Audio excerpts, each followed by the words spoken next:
উফ, আরে সাত সকালে এত ধোঁয়া, ব্যাপারটা কি? ঘরে কোনো দুর্ঘটনা ঘটে গেল না তো? ভেঙেছে? এবার ঘুম ভেঙেছে তাহলে? আরে আরে করো কি করো কি, সকাল সকাল ধুনো ধোঁয়া দিয়ে দম বন্ধ করে মারবে নাকি? হ্যাঁ, মা বলেছে সকালবেলা ঘরে ধুনো ধোঁয়া দিলে ঘর পবিত্র হয়। বটে, এবারে এই উপদ্রব শুরু হলো তাহলে? হ্যাঁ, এই বাড়িতে যে এত অশান্তি, তার কারণটা কি সেটা জানো? আপনি জানেন তো? তাহলেই হবে। এই বাড়িতে পুজো পাঠ তো তেমন দেখি না, সেসব ভালো করে না হলে আর শান্তি আসবে কি করে? আর তবু ওই আমরা এসেছি বলে না কিছুটা রক্ষে, সত্যি বলছি। নাহলে যে কি হতো কে জানে। পুজোর তেমন কোনো উপকরণই তো দেখছি না। পুজো অর্চনা হবে বা কি করে? হ্যাঁ, তুই যখন বলে দিয়েছিস তখন আমি এবার থেকে সকাল সন্ধে ভক্তি করে ধূপ ধুনো দেব, আর যা যা বলেছিস সব সব করবো। হ্যাঁ, আর আমি পালাবো।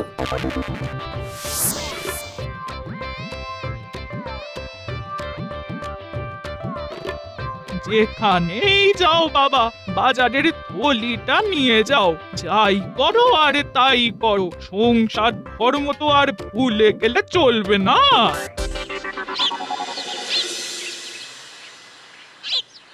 বাড়িতে গিয়ে দেখলাম গোপাল দাদু নেই, কিন্তু দাদু কোথায় গেল বলো তো? সেটা যদি জানতাম তাহলে তো খুঁজে বের করে ফেলতাম। ওই তো দাদু ওইখানে, চল চল গিয়ে পাকড়াও করি। ও গোপাল দাদু, তুমি এখানে বসে আর আমরা তোমায় কোথায় কোথায় খুঁজছি। কিন্তু খুঁজছিস কেন সেটা তো বলবি। পারে তুমি সব ভুলে গেছো নাকি? আজ যে তুমি আমাদের নিয়ে বাজার করতে যাবে বলেছিলে। না না, আজ তোমাকে আমরা কিছুতেই ছাড়বো না। বেশ তো, তোদের যখন এতই বাজার করা দেখার শখ, চল তাহলে।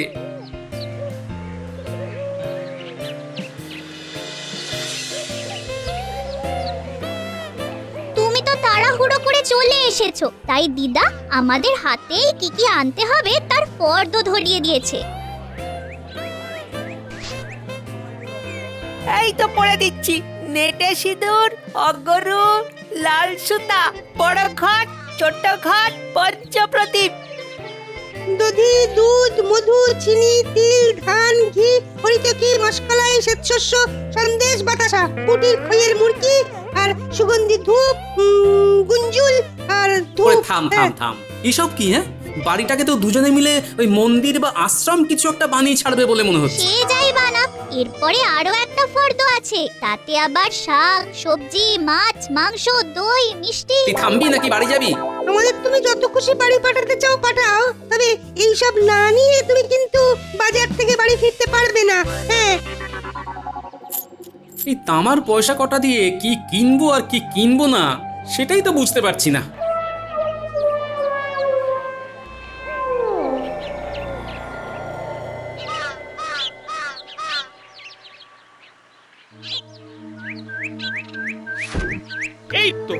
এই তো সবকিছু এইভাবে করে করে দিয়েই তো গোপালকে কুঁড়ে করে দিচ্ছিস। আর সেই জন্যই তো ওই জামাইবাবু গায়ে হাওয়া লাগিয়ে কেমন ফুরফুর ফুরফুর করে উড়ে বেড়াচ্ছে।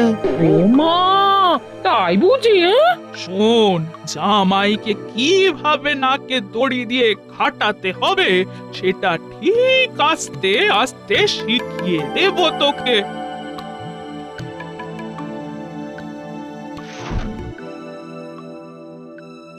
এইবার এই কাদা মাখা জামা কাপড় তুলবে আর শিখবে যে কিভাবে নিজের কাজ নিজে করতে হয়। হ্যাঁ, আরে আরে, এসব আবার কি?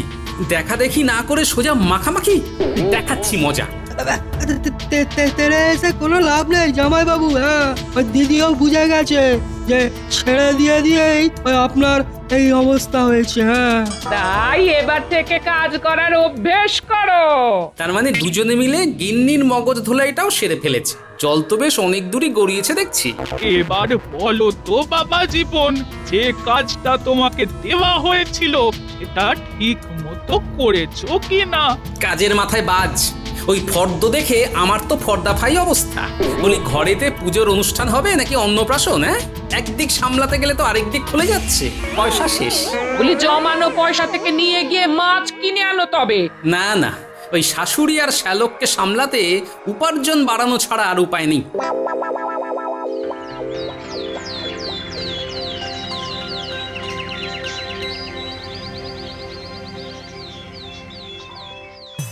কি হলো গোপাল? কিছু একটা বলার জন্য যেন উসখুস করছো। নরমে গরমে আপনার কাছে আমার একটাই আর্জি মহারাজ। সেটাই তো শুনতে চাইছি। বলছিলাম যে ওই বেতন বাড়াতে হবে মহারাজ। বেতন বাড়ানোর কোনো কারণ দেখছি না মহারাজ। মূল্যবৃদ্ধি, আমদানি শুল্ক, কাঁচামালের অভাব, বেকারত্ব কিছুই তো নেই এখন আপনার আমলে। তা সবাই মন্ত্রীর বক্তব্যের সাথে সহমত তো? না না না না, যেভাবে সবাই ঘাট দুলিয়ে তালে তাল দিচ্ছে তাতে বেশ বুঝতে পারছি বেতন বাড়ানোর দাবি তুলে আমি এক ঘরে হয়ে যাচ্ছি। তবে তো গোপাল বুঝতেই পারছো তোমার দাবি ধোপেই টিকছে না। সে তো বুঝলাম মহারাজ, তবু বলি সবারই কিছু বিকল্প আয়ের ব্যবস্থা আছে, কিন্তু আমার তো নেই। তাই আয় না থাকলে ব্যয় সংকোচন করো। মন্ত্রী যথার্থই বলেছে। মহারাজ, আপনি আর আমার জ্বালা কি করে বুঝবেন? ঘরে ওই রকম একখানা শাশুড়ি আর শ্যালক থাকলে বুঝতে পারতেন। বেশ, আমি তবে এখন আসি মহারাজ, গিয়ে দেখি ঘর আবার এতক্ষণে আশ্রম হয়ে গেছে কিনা। বেশ বুঝতে পারছি গোপাল আচ্ছা ফ্যাসাদে পড়েছে। আচ্ছা সময়ে ঘরে ঢুকেছি বটে। পুজো পুজো করে যেভাবে সকাল থেকে ধোঁয়া দিয়েছিল তাতে তো ভেবেছিলাম অষ্টপ্রহর শুধু পুজো অর্চনা চলবে। এখন পুজো একটা চলছে বটে, কিন্তু এতে দেখছি পেট পুজো। কাতলা মাছের তেল ঝালটা কিন্তু দারুণ হয়েছে। কিন্তু ভাই যে আমার কিচ্ছুটি দাঁতে কাটছে না। হ্যাঁ, আর কি করে কাটবো? হ্যাঁ, খাসির মাংস দিয়ে ওই জুত করে ভাত খাবো ভেবেছিলাম। আহাহাহা।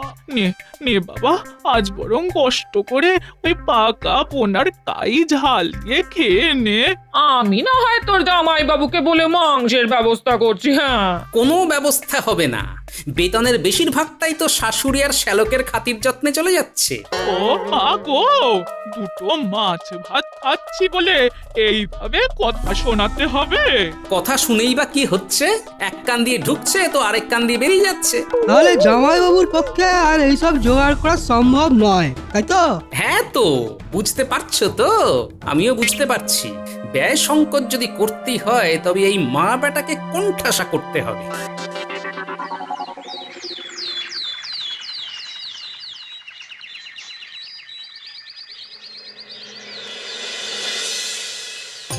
কই গো রাজবৈদ্য, ঘরে আছে তো নাকি? আরে গোপাল যে, বলি এমন কিছু পাঁচন আছে নাকি যাতে খিদে না পায়? ওই দেখো, আহা, আমার কাছে তো খিদে বাড়ানোর পাচন আছে, কিন্তু খিদে কমানোর তো তেমন কিছু নেই। আমি কিছু ভেষজ বড়ি বানাচ্ছি, যেগুলো খেলে পেট অনেকক্ষণ ভরা লাগে। ব্যাস ব্যাস ব্যাস, আর কি চাই? হ্যাঁ, এতেই তো কাজ হয়ে যাবে। ঘুম থেকে উঠে দুটো করে বড়ি দুজনকে খাইয়ে দিলেই আর ওরা খাই খাই করবে না। তবে তার জন্যে কাল পর্যন্ত একটু অপেক্ষা করতে হবে। সে না হয় করবো, তবে ওষুধে কাজ হওয়া চাই কিন্তু। কোনো চিন্তা করো না, বড়ি তোমার বাড়িতে পৌঁছে যাবে। তাহলে তো কোনো কথাই নেই, তাহলে এখন চললাম আমি।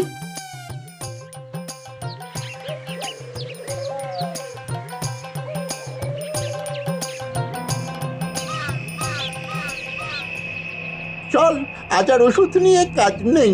হ্যাঁ হ্যাঁ, চল চল, মুখরোচক খবরটা যথাস্থানে পৌঁছে দিই।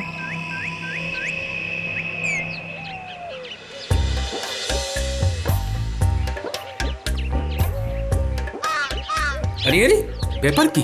সবাই যে বাড়ির সামনে সার দিয়ে দাঁড়িয়ে পড়েছে, শ্যালক আবার কোনো কাণ্ড ঘটিয়ে ফেলেনি তো? এই যে গোপাল দাদা, এবার মানে আমার প্রাপ্যটা দিয়ে দাও দেখি। প্রাপ্য? কিসে প্রাপ্য? আমি নগদ পয়সায় সব কিনি, ওই ধারের কারবারে আমি নেই। বললেই হবে, নগদ শেষ হয়ে গেছে বলেই তো এবার এই কায়দা ধরেছো তুমি। নিজে না গিয়ে শ্যালককে পাঠিয়েছো ধারে মাল কিনতে। বলো কি? কই সে কোথায়? শ্যালক গেল কোথায়? হ্যাঁ, সত্যিটা আমাকে জানতেই হবে। সত্যি যদি জানবেনই তবে বলি, ওই বাজার থেকে না মাল কিনে এনেছি, আর আমি বলে এসেছি যে আপনি বাড়ি ফিরলেই শোধ করে দেবেন। হ্যাঁ। তা আমার এই উপকারটা না করলেই চলছিল না বুঝি? আরে বাবা, আপনি বাজার যেতে পারবেন না বললেন বলেই তো আমি গেলাম, কত কষ্ট করে গেলাম।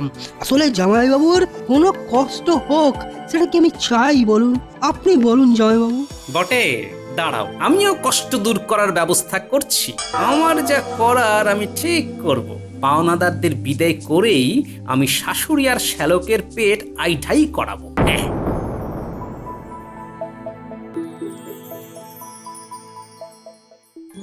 গোপালটা যে ভেতরে ভেতরে কি করছে কিছুই বুঝতে পারছি না। না না না না না, বটা ঘটাকে কাজে লাগিয়ে ওর হালচাল জানতে হবে। গোপাল দাদা পেট ভরানোর বড়ির খোঁজ করছে ওই রাজবৈদ্যর কাছে এসে। তবে বৈদ্যের কাছে খিদে বাড়ানোর ওষুধ আছে, কিন্তু পেট ভরে থাকার বড়িটা বৈদ্য সবে বানাচ্ছে। তাই নাকি? গোপালকে পেঁচে ফেলার এই সুযোগ। গোপাল নিশ্চয়ই শাশুড়ি আর শ্যালককে নিয়ে ঝামেলায় পড়েছে। এই সুযোগটা কাজে লাগাতে পারলে বেশ মজা হবে। আপনি কি মনে মনে কিছু ভাবছেন মন্ত্রী মশাই? ভাবছি তো বটেই, আর আমি কি ভাবছি সেটা তোদেরও মাথায় ঢোকাচ্ছি। আয়। এই ঘটে ঢুকেছে তো নাকি? আপনার কথা তো আমরা স্পষ্ট বুঝতে পারছি। তাহলে যা, যেমন বললাম তেমন কর গিয়ে। দেখিস আবার বাড়াবাড়ি করিস না যেন। আমি যাই রাজসভায় গিয়ে দেখি সেখানে আবার কি না কি সামলাতে হয়।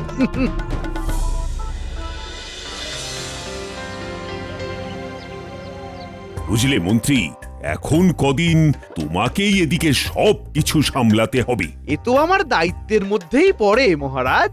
কিন্তু আপনি থাকতে মন্ত্রী মশাই দায়িত্ব সামলাবেন, ব্যাপারটা একটু কেমন কেমন মনে হচ্ছে না? মহারাজের কি আর একটা কাজ? নিশ্চয়ই অন্যদিকে অন্য কোনো কাজে মন দিতে হচ্ছে। একদমই তাই। হিমালয় থেকে আমার গুরুদেব আসছেন আমার কাছে, তাই যে কদিন থাকবেন ওনাকে ছেড়ে তো আমি এদিকটায় মন বসাতে পারবো না।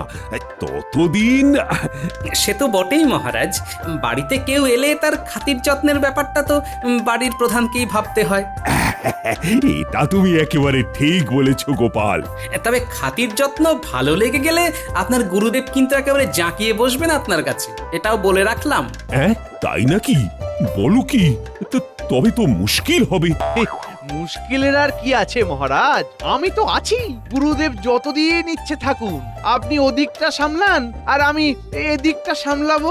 আর যেমন যা সুযোগ পাবো তেমন গাড়াবো। তুমি কি কিছু বললে গোপাল? কই না তো। গোপাল না বললে কি হবে, আমি বলছি। আমি জানি তুমি আমার কথা খুব ভাবো। এটা আর আমি নিজের মুখে কি বলি?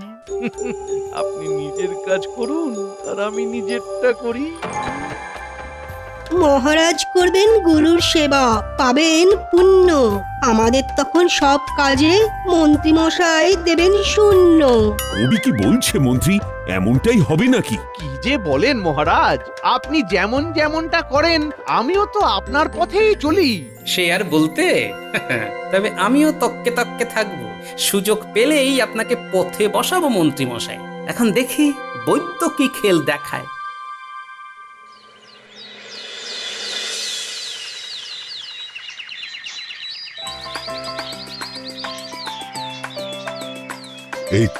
এই তো ভেষজ বড়ি তৈরি হয়ে গেছে। এবার শুধু গোপালের বাড়িতে এগুলো পৌঁছে দিতে হবে। মোক্ষম সময় এসেছি। রাজবৈদ্য বড়ি নিয়ে হুড়োহুড়ি করছে। চল চল আমরাও তাহলে তাড়াতাড়ি কাজ সারি। বাবারে গেলাম রে। ও কামড়ে ঘাবড়াস না, রাজবৈদ্যর কাছে এসে গেছি যখন, তখন ঠিক একটা ব্যবস্থা হবে। দেখুন না রাজবৈদ্য, বটাটা ওই পেটের ব্যথায় কেমন ছটফট ছটফট করছে। চটপট কিছু একটা ব্যবস্থা করে দিন না। কই দেখি দেখি দেখি কি হয়েছেটা কি? আপনি ওই দিকটা দেখুন, আমি ততক্ষণে এই দিকটা সামলে ফেলি। ব্যাস ব্যাস, এই যে পাল্টাপাল্টি করে ফেললাম, এতেই কাজ হয়ে যাবে। পেট ভর্তির বদলে খাই খাই করবে। মনে হচ্ছে পেটটা খালি খালি লাগছে বলে পেটে যন্ত্রণা হচ্ছে। আমি এক্ষুনি পেট ভর্তি রাখার বড়ি দিয়ে দিচ্ছি, এই কাজ হবে। একদম না, একদম না, ওই বড়ি খেলে হিতে বিপরীত হবে। বটা বটা পালা রে পালা। হ্যাঁ বলিস কি? না না, আমার পেটের ব্যথা সেরে গেছে। চল ঘটা, পালাই রে, পালাই পালাই, চল।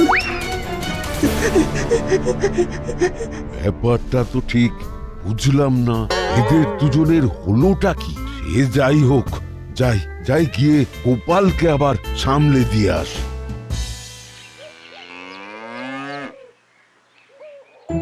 কই বৈদ্যর তো দেখা নেই, কোনো খবরও তো দিল না এখনো। রাজবৈদ্যকে আবার বাড়িতে ওই ডাকাডাকিরই বা দরকার কি জামাইবাবু? হ্যাঁ, এটা জেনে তোমারই বা কাজ কি বাপু?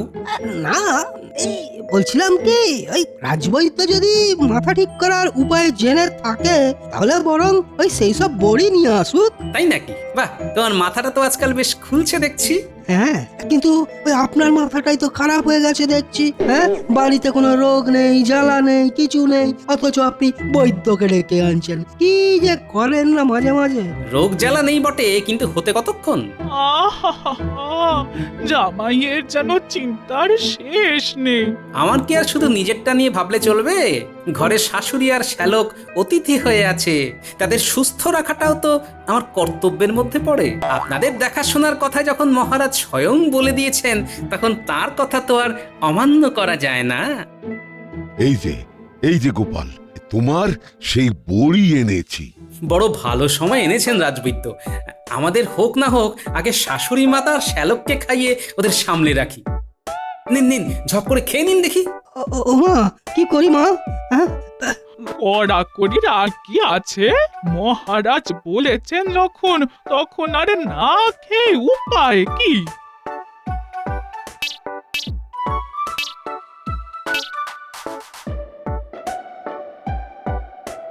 কি শরীরটা এবার কেমন ভরা ভরা লাগছে না?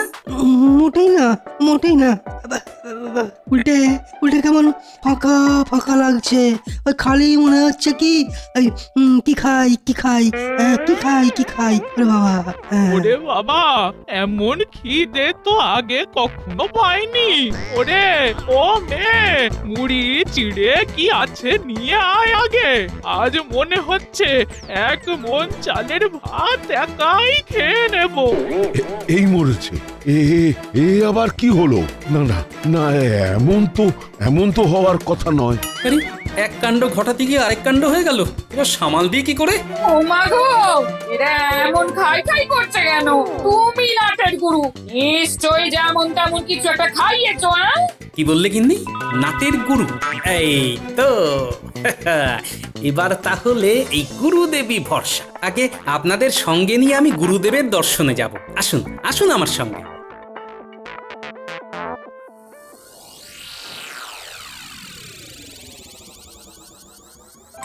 তোমাকে দেখে আমার চিত্ত প্রসন্ন হয়ে গেল কৃষ্ণচন্দ্র। আমি ধন্য গুরুদেব, কতদিন পরে আপনি আবার দর্শন দিলেন। কিন্তু এবার যে আমাদের প্রতি একটু কৃপা করতে হবে গুরুদেব। কি গোপাল, তুমি? শুধু আমি নয়, সঙ্গে আমার শাশুড়ি মাতা আর শ্যালককে মেনেছি মহারাজ। বলো বৎস, কি চাই তোমার? না না, আমার কিছুই চাই না, তবে এদের চাই। এরা বহুদূর থেকে এসেছেন বাবা, আর এদের মধ্যে ভক্তিভাবও একেবারে গদগদ করছে। বাহ বাহ বাহ, শুনেও শান্তি। দয়া করে গুরু মন্ত্র দিয়ে আপনি এদের দীক্ষিত করে দিন বাবা। কথাতেই তো আছে অতিথি নারায়ণ, আর এরা আমার অতিথি। অতিথির কল্যাণেই তো তোমার কল্যাণ গোপাল। যথার্থ বলেছেন মহারাজ। আহা আহা, কি উচ্চ চিন্তা। বেশ, আমি আজই ওদের দীক্ষার ব্যবস্থা করছি। তবে তার জন্য জল, দুগ্ধ, কুশাগ্র, দই, অক্ষত, তিল, জব ও শ্বেত সরিষা দিয়ে অর্ঘ্য দিতে হবে। তুমি জানো বৎস? জানি তো। সঙ্গে দই, ঘি, জল, মধু ও চিনি দিয়ে তৈরি করতে হবে মধুপর্ক। চমৎকার। দীক্ষাদানকালে যজ্ঞের জন্য শিলা ও নুড়ি যজ্ঞের বলি, পাটখড়ি, আমখড়ি, গোময়, কুশ, ঘৃত, বেলপাতা, শালুকাপড়, পানিপূর্ণ পাত্র, শস্যমুখ, জব, তিল, পঞ্চগব্য, গোচনা, পঞ্চবৃত ইত্যাদি প্রভৃতি যা লাগে সব ব্যবস্থা করে দেব। গোপাল তো দেখছি পুজোর উপাচার একেবারে ঘেঁটে দিয়েছে। এবার তবে শাস্ত্র মতে দীক্ষাদানে কোনো বাধাই থাকবে না।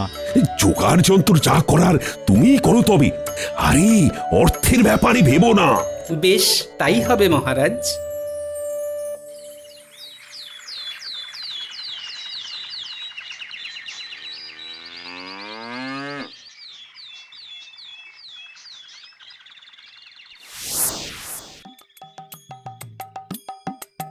এই যে ধর্মকর্ম তো অনেক হলো, দীক্ষা নেওয়াও তো হয়ে গেছে, বলি এবার তো সংসার সামলাতে হবে নাকি? সে তো হবেই, তবে বাজার দোকান যা করার সেটা এবার একটু বুঝে শুনে করতে হবে। কেন? সে বললে তো হবে না। খাসির মাংস পাতে না পড়লে কিন্তু চলবে না। মায়ের তো আবার মাছ না হলে চলে না। এ মা, দীক্ষা নেওয়ার পরে যে মাছ মাংস কোনোটাই চলে না গিন্নি। ওইসব তামসিক আহার ত্যাগ করে এবার থেকে সাত্বিক আহার গ্রহণ করতে হবে। হ্যাঁ, সে কি এভাবে বাঁচবো কি করে? হ্যাঁ, ত্যাগেই তো আনন্দ শাশুড়ি মা, দীক্ষাতেই মোক্ষ লাভ। দেখবেন এবার সংসারেও শান্তি ফিরে আসবে। নয়, হ্যাঁ।